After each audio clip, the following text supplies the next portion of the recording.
समझिए कि हिंदू धर्म की परंपरा पर कितना बड़ा हमला हो रहा है और क्यों हिंदू धर्म के लोग इस तरीके से लाचार होकर के अपने प्रभु श्री राम के आदर्शों का नीलामीकरण देख रहे हैं। अरे बहन बेटियों के चेहरे पर पर्दा होना, बुर्का होना, हिजाब होना, दुपट्टा होना, घूंघट होना, इसका क्यों विरोध? विश्वविद्यालय के अंदर जहां छात्रों को अपने रोजी रोजगार के सवाल पर मंथन और चिंतन का आयोजन करना चाहिए, विश्वविद्यालय के अंदर हिजाब और दुपट्टा पर लड़ाई होने लगा। आप समझिए आपका देश कहाँ जा रहा है। किसी तार्किक आदमी से बात करेंगे तो वो अपने तर्क के आधार पर बतियाएगा ना, वो बेहयाई नहीं बतियाएगा, निर्लजता नहीं बतियाएगा। और दुपट्टा खींचोगे चीर देंगे, हिजाब खींचोगे टांग पे टांग रख करके चीर देंगे। कोई माई का लाल अगर मेरे बहन बेटियों को नंगा करने का प्रयास करेगा, काट डालेंगे।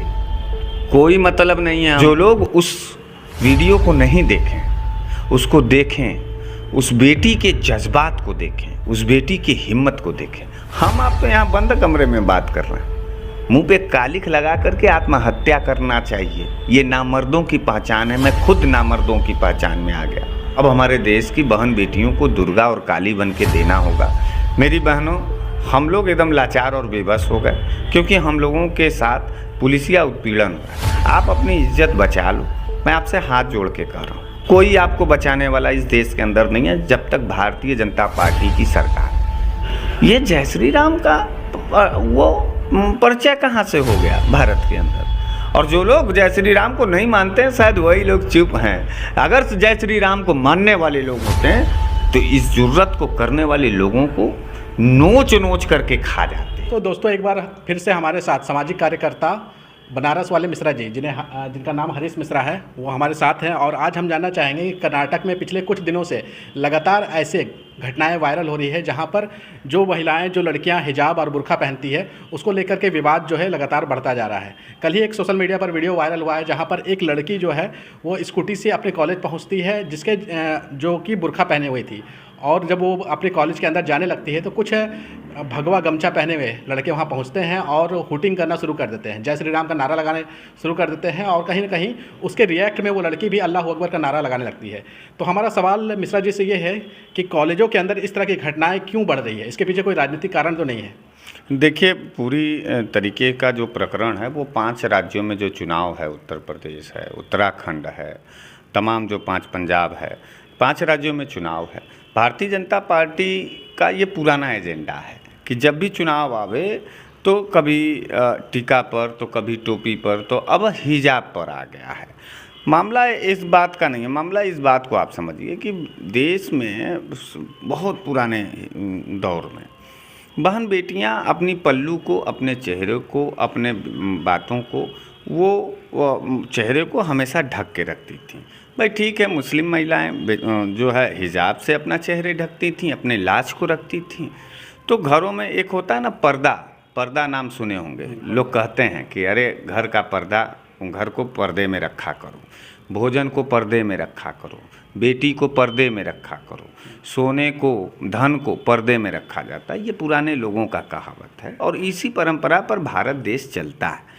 बहन बेटियां हिजाब में हैं माने, तो ये उनको बुरा लग रहा है। हिंदू लड़की भी तो पल्लू दुपट्टा पहन के चलती है। आप बताइए, हिंदू घरों की जो महिलाएं हैं वो भी तो घूंघट में रहती हैं। ये एक संस्कार है, ये एक सभ्यता है, ये भारतीय सभ्यता है महिलाओं के प्रति, बहन बेटियों के प्रति। अच्छा, इसको खींच कौन रहा है? आप ये समझिए, इसको खींच, हिजाब के खिलाफ किसने आंदोलन चलाया? भारतीय जनता पार्टी, जय श्री राम के नारे के साथ। आप समझिए कि हिंदू धर्म की परंपरा पर कितना बड़ा हमला हो रहा है और क्यों हिंदू धर्म के लोग इस तरीके से लाचार होकर के अपने प्रभु श्री राम के आदर्शों का नीलामीकरण देख रहे हैं। अरे बहन बेटियों के चेहरे पर पर्दा होना, बुर्का होना, हिजाब होना, दुपट्टा होना, घूंघट होना, इसका क्यों विरोध? आप इस हिंदुस्तान के अंदर खड़े होकर के मुस्लिम बहन बेटियों के चेहरे से हिजाब उतारना चाहते हैं।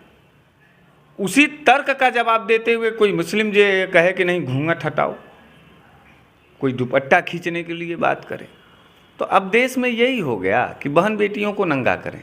इसी पंचायत चुनाव में योगी आदित्यनाथ के गुंडे, जो भारतीय जनता पार्टी में हिंदू धर्म के रक्षक होते हैं, हिंदू धर्म के बेटी को नामांकन नहीं करने के लिए पल्लू खींचे थे, याद होगा, बड़ा तेज वायरल हुआ था। ये भारतीय जनता पार्टी के लोग बहन बेटियों के साथ, और मैं अपने देश के बहन बेटियों से कहना चाहता हूँ कि ठीक है 50% पुरुष है इस देश के अंदर, 60% अगर पुरुष है तो 40% हमारी बहन बेटियाँ। अब उनको अपने सम्मान को लेकर के आगे आना होगा, किसी राजनीतिक दल को ठेका नहीं दे देना है। भारतीय जनता पार्टी हिंदू धर्म का जबरिया ठेका ले रहा है, और वो बहन बेटियों के साथ गलत नीयत के साथ, गलत सोच के साथ अभद्रता कर रहा है। अरे ठीक है, बहन बेटियों के सवाल पर तो राजनीतिक दलों का पैरवी तो नहीं करना चाहिए। अगर यही काम किसी कांग्रेस के नेता ने किया होता तो क्या मैं उसका समर्थन करता? पत्रकार नहीं करता। यही काम कोई समाजवादी पार्टी का नेता करता तो भी मैं उसका सवाल इस पर यह है कि यहाँ पर तो कोई नेता ने ऐसी हरकत नहीं की ना, वहाँ पर तो कॉलेज के लड़के थे, उन्होंने ये हरकत की। नहीं, ये बीज देखिए, कब पौधा लगाया जाता है उसके बाद वो बड़ा होता है। विश्वविद्यालय के अंदर जहाँ छात्रों को अपने रोजी रोजगार के सवाल पर मंथन और चिंतन का आयोजन करना चाहिए, विश्वविद्यालय के अंदर हिजाब और दुपट्टा पर लड़ाई होने लगा। आप समझिए आपका देश कहाँ जा रहा है। किसी तार्किक आदमी से बात करेंगे तो वो अपने तर्क के आधार पर बतियाएगा ना, वो बेहयाई नहीं बतियाएगा, निर्लजता नहीं बतियाएगा। और ये बड़ा गंभीर सवाल है कि ये बहन बेटियों का पल्लू खींचते खींचते आप जो है बहन बेटियों को बेआबरू करने का साजिश है। और ये भारतीय जनता पार्टी का पूरा एबीवीपी का, वो जो आप देख रहे थे पूरा झुंड, वो एबीवीपी का झुंड था। विश्वविद्यालयों में एबीवीपी इस तरीके का कुकृत्य करता है। अब तो मैं अपने माँ बहनों से कहना चाहता हूँ कि आपको माँ दुर्गा का रूप ले लेना चाहिए। इज्जत बचाना है, ज़िंदगी बचाना है। पूरे प्रदेश में, उत्तर प्रदेश में बलात्कार से पूरा केसेस बटा हुआ है, और यहाँ के जो जिनके घरों की बहन बेटियां हैं, जो लोग बहुत लंबा लंबा डायलॉग फेंकते हैं भारतीय जनता पार्टी के नेता, आप सवाल मत करिए, अभी मुझे बोलने दीजिए। पत्रकार, बहुत बेहद गंभीर सवाल है, आप इस बात को समझिए। बोलता भारत है ना ये चेहरा, बोलने दीजिए। बेटियों का सवाल है, हम बहन बेटियों के दर्द को खाली भारतीय जनता पार्टी के लिए छोड़ देंगे, कांग्रेस के लिए छोड़ देंगे, सपा के लिए छोड़ देंगे, बसपा के लिए छोड़ देंगे, एमआईएम के लिए छोड़ देंगे? नहीं नहीं नहीं, ये नहीं होगा। हम अपनी बात कहेंगे। दुपट्टा खींचोगे चीर देंगे, हिजाब खींचोगे टांग पे टांग रख करके चीर देंगे। कोई माई का लाल अगर मेरे बहन बेटियों को नंगा करने का प्रयास करेगा, काट डालेंगे। कोई मतलब नहीं है हमको। आप उकसा रहे हैं? उकसा नहीं रहे हैं तो क्या बहन बेटियों को नंगा होने दें? आप तो फट से बोल दिए कि आप उकसा रहे हैं, क्या करें? आपको दर्द नहीं हुआ? नहीं जी, बिल्कुल दर्द हुआ है। जय श्री राम ने कहा था, रामायण में कहीं दिखा दीजिए कि बहन बेटियों को नंगा करो। एक दूसरा पक्ष है जो कहता है कि जो महिलाएं बुर्का और हिजाब में रहती है उनका शोषण होता है, उनको वो आज़ादी नहीं मिल पा रही है जो उनको मिलनी चाहिए। ज़बरदस्ती उनको बुर्का और हिजाब पहनाया जा रहा है। कोई लड़का वहाँ पर अल्लाह अकबर लगाया था नारा, वो वीडियो आप देखे थे ना, कर्नाटका का। उस लड़की को सलाम है।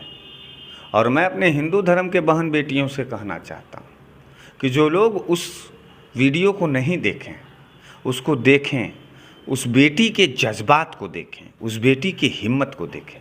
हम आप तो यहाँ बंद कमरे में बात कर रहे हैं, मुंह पे कालिख लगा करके आत्महत्या करना चाहिए। ये नामर्दों की पहचान है। मैं खुद नामर्दों की पहचान में आ गया। फिलहाल मैं बोल तो रहा हूँ, लेकिन उनके की तरह नहीं हूँ जो बहन बेटियों के आबरू पर हमले हो रहे हैं और वो बैठ करके भारतीय जनता पार्टी और धर्मवाद का खेल खेल रहे हैं।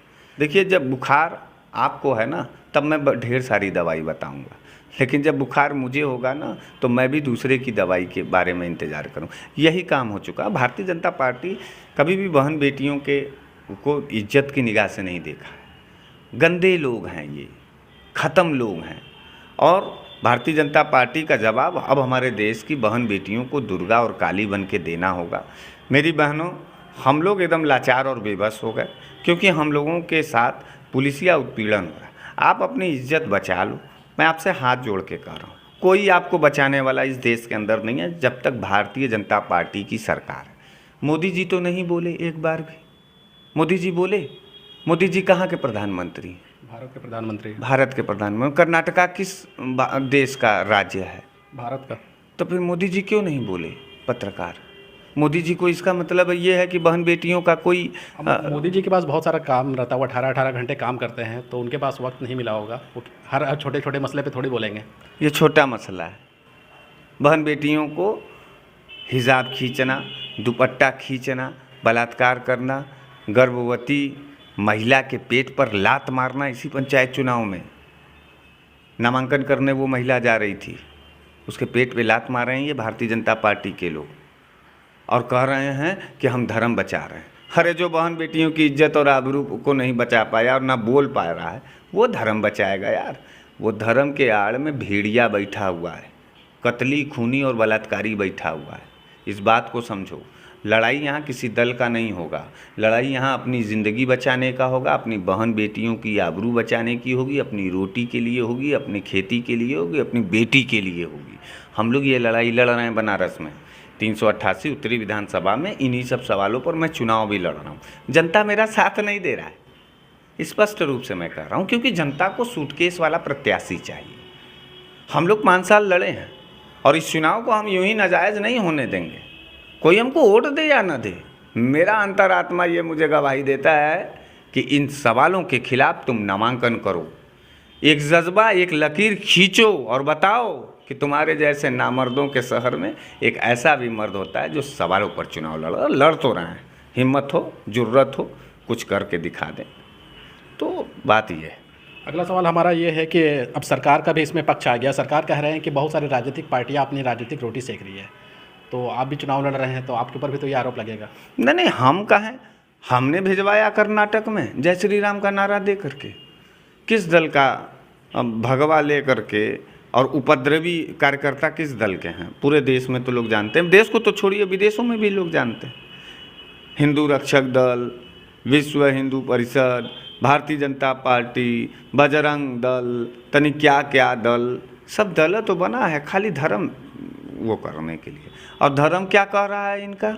बहन बेटियों का हिजाब खींच लो, नंगा कर दो, दुपट्टा खींच लो, घूंघट उठा दो। इतना गिर गए, इतना नीच हो गए, इतना पागल हो गए राजनीति में। राम कहे हैं? कहीं राम कहे हों तो तुम हमको बताओ पत्रकार।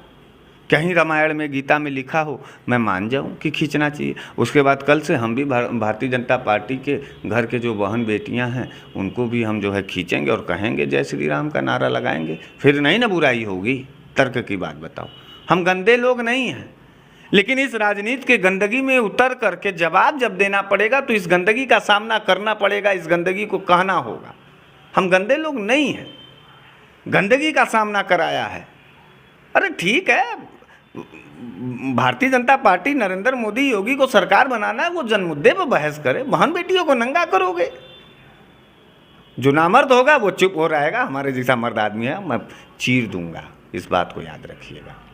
पिछले कुछ सालों से लगातार देखा जा रहा है कि एक वक्त था, हमारा भारत एक वक्त ऐसा था जहां पर श्री राम जी के नारे को बहुत ही आस्था के साथ लिया जाता है। लेकिन अभी पिछले कुछ सालों से देखा जा रहा है कि जहां पर भी इस तरह के उपद्रवी तत्व पाए जाते हैं, इस नारे का इस्तेमाल करते हैं और कहीं ना कहीं इस नारे को बदनाम कर रहे हैं। इससे भारत की छवि भी खराब हो रही है। बलात्कारियों के समर्थन में जय श्री राम का नारा निकला। चिन्मयानंदवा सांसद था भाजपा का, सेंगर कुलदीप सिंह सेंगर, जय श्री राम का नारा। अभी किसान आंदोलन में लखीमपुर खीरी में सब जो है कि गाड़ी चढ़ा दिए, किसानों को मार दिए, वहाँ जय श्री राम का नारा। हाथरस में एक ठो राजपूत घर का लड़का था, वो माँ बहन की गाली दे रहा था और जय श्री राम का नारा कह रहा था।